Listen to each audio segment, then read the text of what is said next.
Hello friends, welcome to my YouTube channel biology study. I am Meena Chaudhary. हमारा chapter चल रहा था ह्यूमन हेल्थ एंड डिजीज़, जिसमें हमने 5 पार्ट्स कंप्लीट कर लिए हैं और लास्ट जो पार्ट था उसमें हमने पढ़ा था एक्टिव एंड पैसिव इम्यूनिटी। जो लास्ट वीडियो था उसके अंदर हमने लास्ट में क्या देखा था, एक्टिव और पैसिव इम्यूनिटी। ठीक है, यानी कि लास्ट वीडियो में हमारी जो इम्यूनिटी है वो कंप्लीट हो गई थी। आज हम स्टार्ट कर रहे हैं उसके आगे से वैक्सीनेशन एंड इम्यूनाइजेशन। तो वैक्सीनेशन और इम्यूनाइजेशन होता क्या है कि इसके अंदर हम क्या कर रहे हैं, बाहर से जो एंटीजन है वो इंट्रोड्यूस करा रहे हैं हमारी बॉडी के अंदर। वो पैथोजन या फिर वो एंटीजन कैसा होता है, वीकेंड फॉर्म में होता है, यानी कि बहुत वीक होता है, या फिर वो डेड भी हो सकता है। ठीक है, या फिर उसका जो कुछ ही जो प्रोटीन पार्ट है वो हो सकता है पैथोजन का। उसको हम क्या करते हैं, बाहर से इंजेक्शन के थ्रू, वैक्सीन के थ्रू क्या करवाते हैं, हमारी बॉडी में इंट्रोड्यूस करवाते हैं, ताकि जो हमारी बॉडी है उसके अगेंस्ट क्या डेवलप कर ले, रेजिस्टेंस। ठीक है, क्योंकि जो बॉडी है वो क्या करेगी, उस पैथोजन या डिजीज़ के अगेंस्ट रेजिस्टेंस डेवलप कर लेगी, जिसको बोलते हैं प्रोफाइलैक्सिस। यानी कि एक तरीका होता है जो डिजीज़ या किसी जो पैथोजन है उसके अगेंस्ट क्या करे, हमारी बॉडी रेजिस्टेंस डेवलप करे। क्योंकि वैक्सीनेशन क्या है, एक किसी जो डिजीज़ है उसका कोई ट्रीटमेंट नहीं है, ये सिर्फ हमारी जो बॉडी है उसको रेजिस्टेंस डेवलप करने के लिए इसको यूज़ किया जाता है। ठीक है, और जो ये वैक्सीनेशन है इसका पूरा का पूरा जो कॉन्सेप्ट है वो मेमोरी पे बेस्ड है। ठीक है, जैसे हमने देखा था कि जो एक्वायर्ड इम्यूनिटी है उसमें क्या होती है, मेमोरी, लेकिन जो इनेट इम्यूनिटी थी उसमें जो मेमोरी है वो प्रेजेंट नहीं थी। ठीक है, तो वैक्सीनेशन और एक्वायर्ड इम्यूनिटी दोनों क्या है, आपस में रिलेटिव। ठीक है, अब इसको हम रीड कर लेते हैं। The principle of immunization or vaccination is based on the property of memory of the immune system। तो जो इम्यूनाइजेशन और वैक्सीनेशन प्रिंसिपल है वो किस पे बेस्ड है, मेमोरी पर। ठीक है, in vaccination a preparation of antigenic proteins of pathogen और इनएक्टिवेटेड या weakened pathogen vaccines are introduced into the body. तो जो वैक्सीनेशन है उसमें क्या हो रहा है, दो एंटीजेनिक प्रोटीन्स हैं पैथोजन्स का, उसको क्या कर रहे हैं, बॉडी के अंदर इंट्रोड्यूस कर रहे हैं। वो किस किस फॉर्म में हो सकता है, वो एंटीजेनिक प्रोटीन की फॉर्म में हो सकता है, या फिर जो इनएक्टिवेटेड या वीकेंड पैथोजन की फॉर्म में हो सकता है, या फिर वो डेड फॉर्म में भी हो सकता है। ठीक है, The antibodies produced in the body against each antigen would neutralize the pathogenic agent during actual infection। तो जब हम ये एंटीजेंस को इंट्रोड्यूस करवा देंगे बॉडी के अंदर, तो जो हमारी बॉडी है वो क्या कर लेगी, इनके खिलाफ एंटीबॉडीज़ डेवलप कर लेगी, एंटीबॉडीज़ प्रोड्यूस कर लेगी। तो अब क्या होगा, जब एक्चुअल में कोई इन्फेक्शन होगा या रियल में कोई बाहर से डिजीज़ आएगी, पैथोजन आएगा, तो ये फिर जो एंटीजेंस और एंटीबॉडी का कॉम्प्लेक्स था ये आपस में क्या कर जाएंगे, बाइंड कर जाएंगे, और जो पैथोजेनिक एजेंट है उसकी एक्टिविटी को क्या कर देंगे, ये न्यूट्रलाइज कर देंगे। ठीक है, इसीलिए वैक्सीनेशन की जाती है, ताकि पहले से ही जो कोई डिजीज़ आने वाली है उसको पहले से ही वैक्सीनेशन दे दी जाती थी, क्योंकि आगे अगर कोई पैथोजन और कोई डिजीज़ आ रही है तो वो उसके खिलाफ क्या कर सके, रेजिस्टेंस डेवलप कर सके। The vaccine also generate memory B and T cells that recognize the pathogen quickly on subsequent exposure and overwhelm the invaders with a massive production of antibodies। तो वैक्सीन क्या करती है, मेमोरी प्रोड्यूस करती हैं।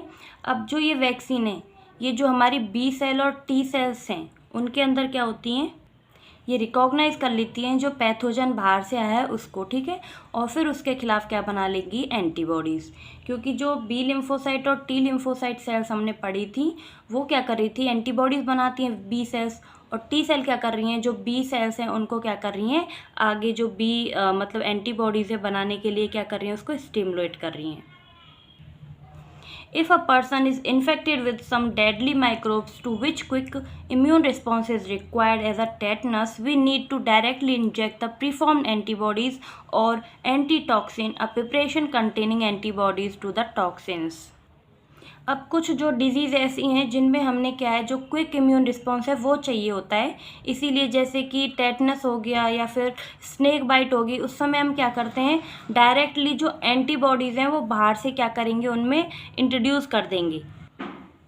Even in cases of snake bites the injection which is given to the patient contain preformed antibodies against the snake venom। This type of immunization is called passive immunisation.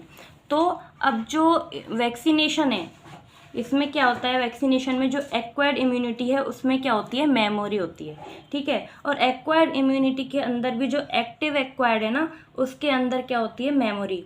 लेकिन जो passive immunisation है उसमें memory नहीं होती है, क्योंकि देखो जैसे ये टेटनस और ये जो स्नेक बाइट केस है, इनके अंदर हम अगर बाहर से एंटीजन उसको डाल रहे हैं वैक्सीनेशन के थ्रू, तो इसमें क्या होगा, बहुत टाइम लग जाएगा, ठीक है, जिसमें उस पर्सन की क्या हो सकती है, डेथ भी हो सकती है।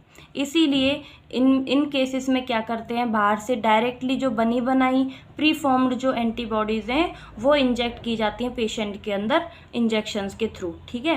क्योंकि ये इसमें क्या होता है, ये जो क्विकली इम्यून रिस्पॉन्स चाहिए होता है इन जो डिजीज़ है उनके अंदर, इसीलिए इसी इम्यूनाइजेशन को बोलते हैं पैसिव इम्यूनाइजेशन। तो जो वैक्सीनेशन है वो किसी भी डिजीज़ का ट्रीटमेंट नहीं है, यह बात ध्यान रखनी है कि जो वैक्सीनेशन है वो किसी डिजीज़ को ट्रीट नहीं कर रही है, वो केवल क्या कर रही है, जो डिजीज़ है उसके होने से पहले ही वैक्सीनेशन करवाया जा रहा है, ताकि उस डिजीज़ के खिलाफ क्या जो बॉडी है वो क्या रेजिस्टेंस डेवलप कर ले और जो एंटीबॉडीज़ है वो बना ले, ठीक है। इसीलिए इसको बोलते हैं कि वैक्सीनेशन जो है डिजीज़ से पहले करवाई जाती है, डिजीज़ होने से पहले। जब कोई पैथोजन एंटर करेगा तो उसको फिर क्या होगा, उसके अंदर पहले से जो एंटीबॉडीज़ है वैक्सीनेशन के थ्रू वो बन जाती हैं, ठीक है। Recombinant DNA technology is allowed the production of antigenic polypeptides of pathogen in bacteria or yeast. Vaccines produced using this approach allow large-scale production and hence greater availability of immunization. Example, hepatitis B vaccine produced from yeast. अब जैसे recombinant DNA technology है, इसके through क्या हो रहा है, जो antigenic polypeptides हैं पैथोजन के, वो बैक्टीरिया या फिर यीस्ट में क्या किया जा रहा है, उनको इंट्रोड्यूस किया जा रहा है, ठीक है। इससे क्या होगा, जो रिकॉम्बिनेंट डीएनए टेक्नोलॉजी है, इससे हेपेटाइटिस बी जो वैक्सीन है वो प्रोड्यूस की जाती है यीस्ट से, ठीक है। अब ये यीस्ट किस में हेल्प कर रहा है, जो हेपेटाइटिस बी वैक्सीन है उसको प्रोड्यूस करने में। अब नेक्स्ट टॉपिक है हमारा एलर्जी। तो जो एलर्जी है उसको कौन कॉज करता है, एलर्जेंस। एलर्जन क्या होते हैं, केमिकल सब्सटेंस हैं जो क्या करते हैं, एलर्जी कॉज कर रहे हैं, ठीक है। एलर्जन एक तरह से क्या है, एंटीजन ही है जो बाहर से बॉडी को क्या कर रहे हैं, अफेक्ट कर रहे हैं, ठीक है। अब जो एलर्जी है इसमें क्या होता है, जैसे एनवायरमेंटल जो एनवायरमेंट है उसके अंदर कुछ जो एंटीजन्स हैं वो प्रेजेंट होते हैं। अब वो जो एंटीजन है जब हमारी बॉडी को हार्म करेंगे तो जो हमारा इम्यून सिस्टम है वो एकदम से क्या कर देता है, एक्सेस रिस्पांस दे देता है, यानी कि बहुत ज़्यादा रिस्पांस दे देता है। उसी वजह से क्या हो जाती है, एलर्जी हो जाती है। तो एलर्जी क्या है, एक हाइपर सेंसिटिव इम्यून रिस्पांस है, ठीक है। इम्यून सिस्टम है वो क्या करता है, एक्सेस अमाउंट में क्या कर रहा है, रिस्पांस दे रहा है किसी एलर्जन को, इसी वजह से जो एलर्जी है वो हो रही है, ठीक है। अब एक बार हम रीड कर लेते हैं। When you have gone to a new place and suddenly you start sneezing, wheezing for no explained reason, and when you went away, your symptoms disappeared. Did this happen to you? तो इसका क्या मतलब है, जैसे कि आप कोई नई जगह पे जाते हो और अचानक आपको वहाँ पे छींक या फिर जो कफिंग है वो स्टार्ट हो गई, और बिना कोई रीज़न, ऐसा नहीं है कि आपको पता हो ये क्यों हो रही है, अचानक से वो जो स्नीजिंग है वो स्टार्ट हो गई, ठीक है। अब जैसे ही आप उस जगह से थोड़ा अलग जाओगे, दूर चले जाओगे, तो जो सिम्टम्स हैं वो धीरे धीरे अपने आप ही ख़त्म हो जाएंगे, यानी कि आपकी स्नीजिंग वगैरह क्या हो जाएगी, बंद हो जाएगी। अब ये क्यों हुआ, क्योंकि ये क्या है, कुछ जो पार्टिकल्स हैं जो आपको क्या कर रहे हैं, हार्म कर रहे हैं, ठीक है। और इनके खिलाफ आप क्या हो, सेंसिटिव हो, इसीलिए आपको इन चीज़ों से क्या है, एलर्जी। अभी एलर्जी किसी भी चीज़ से हो सकती है, या फिर आपको फूलों से ही किसी को एलर्जी है, पॉलन से एलर्जी है, या फिर कोई इंसेक्ट्स हैं, या फिर जो सैंड है, मिट्टी है, या फिर धूल के कण हैं, उनसे भी क्या है, आपको एलर्जी हो सकती है, ठीक है। तो अलग अलग पर्सन में ये एलर्जी के कारण भी क्या होते हैं, अलग अलग होते हैं। Some of us are sensitive to some particles in the environment. तो ये क्यों हुआ, क्योंकि हम लोग जो हैं, हम में से कुछ लोग ही, हर किसी में नहीं होता ऐसा, हम में से कुछ लोगों में क्या होता है, जो कुछ पार्टिकल्स हैं उनके खिलाफ हमारी बॉडी बहुत सेंसिटिव होती है, ठीक है। And the above mention reaction could be because of allergy to pollen, mites, etc. इसीलिए जो एलर्जी है वो किस किस से हो सकती है, किसी को भी कोई पॉलन्स हैं या फिर कोई कण हैं कुछ, या फिर धूल के कण हैं, मिट्टी के कण हैं, या फिर कोई फ्लावर है। तो अलग अलग टाइप की जो एलर्जी है वो हमको हो सकती है अलग अलग टाइम में, which are different in different places, जो कि अलग अलग प्लेसेस में अलग अलग होती है। ठीक है। The exaggerate response of the immune system to certain antigen present in the environment is called allergy. तो जो ये हाइपर सेंसिटिव रिस्पॉन्स है हमारे इम्यून सिस्टम का किसी भी जो एंटीजन है एनवायरनमेंट में प्रेजेंट उनके अगेंस्ट, इसी को क्या बोलते हैं, allergy. And the substance to which such an immune response is produced are called allergen. और जो ये सब्सटेंस है जो एलर्जी प्रोड्यूस कर रहे हैं, ठीक है, उसको बोलते हैं allergens. And the antibodies produce to these are of IgE type. तो और जो एंटीबॉडी है इनके खिलाफ जो बनती है वो होती है IgE टाइप की। ठीक है, यानी कि इसमें जो मेन क्वेश्चन ये पूछा जा सकता है कि कौन सी एंटीबॉडी है जो एलर्जी के टाइम प्रोड्यूस होती है, वो कौन सी है, IgE। ठीक है। जैसे ही बॉडी में जो एलर्जन है वो आएगा, तुरंत जो बी सेल्स हैं, ठीक है, जो बी लिम्फोसाइट सेल हैं, वो IgE एंटीबॉडी प्रोड्यूस करेंगी। ठीक है। Common example of allergens are mites in dust, pollen, animal dander, etc. Symptoms of allergic reactions including sneezing, watery eyes, running nose and difficulty in breathing. तो कुछ common example क्या है allergens के, यानी कि एलर्जेंस किस किस फॉर्म में हो सकते हैं, जैसे माइट्स इन डस्ट, यानी कि डस्ट के कण हो सकते हैं, पॉलन्स हो सकते हैं, एनिमल डेंडर है। ठीक है, ये क्या है, कुछ जो एलर्जन के टाइप्स हैं। ठीक है। अब जो सिम्टम्स हैं, जो एलर्जिक रिएक्शंस हैं, वो क्या क्या हैं, जैसे स्नीजिंग होती है, जो हमारी आँख है उनसे पानी आता है, वाइटरी आइज हो जाती है, नोज़ रनिंग यानी कि रनिंग नोज़ होना, जो हमारी ब्रीथिंग है उसमें डिफ़िकल्टी होना, ये सब कुछ सिम्टम्स हैं एलर्जी के। ठीक है। Allergy is due to release of chemicals like histamine and serotonin from the mast cells. तो अब क्या होगा, जैसे जो IgE एंटीबॉडी है, जब उसमें जो एलर्जन से जाके वो जुड़ जाती है एंटीबॉडी, तो क्या बन जाएगा, एंटीजन एंटीबॉडी कॉम्प्लेक्स। अब जो ये मास्ट सेल है, मास्ट सेल की सरफेस पे क्या है, जो एंटीजन एंटीबॉडी कॉम्प्लेक्स है, उसके जो रिसेप्टर्स हैं वो प्रेजेंट होते हैं। तो इसीलिए जब एंटीजन एंटीबॉडी कॉम्प्लेक्स जब मास्ट सेल के रिसेप्टर्स से जाके जुड़ जाएगा, तो जो मास्ट सेल है वो क्या हो जाएगी, एक्टिवेट हो जाएगी। और फिर जैसे ही मास्ट सेल एक्टिवेट हुई, उसने क्या किया, फिर जो केमिकल्स हैं कुछ प्रोड्यूस किया। वो कौन कौन से केमिकल हैं जो प्रोड्यूस करती है, जैसे हिस्टामिन है, सेरोटोनिन है, या फिर जो प्रोस्टाग्लैंडिस है वो है। अब जो ये केमिकल है ये क्या है, एलर्जिक रिएक्शन के लिए रिस्पॉन्सिबल। ठीक है। तो एलर्जी किस वजह से हुई, जब मास्ट सेल की रिसेप्टर साइट पे जब एंटीजन एंटीबॉडी कॉम्प्लेक्स जाके जुड़ा, तो मास्ट सेल ने क्या किया, केमिकल रिलीज़ किए। कौन कौन से केमिकल रिलीज़ किए, हिस्टामिन, सेरोटोनिन एंड प्रोस्टाग्लैंडिस। और ये जो केमिकल हैं यही जो हैं वो रिस्पॉन्सिबल होंगे किसके लिए, एलर्जिक रिस्पॉन्स, जो एलर्जिक रिएक्शन है उनके लिए। ठीक है। For determining the cause of allergy, the patient is exposed to or injected with very small dose of possible allergens and the reaction studied.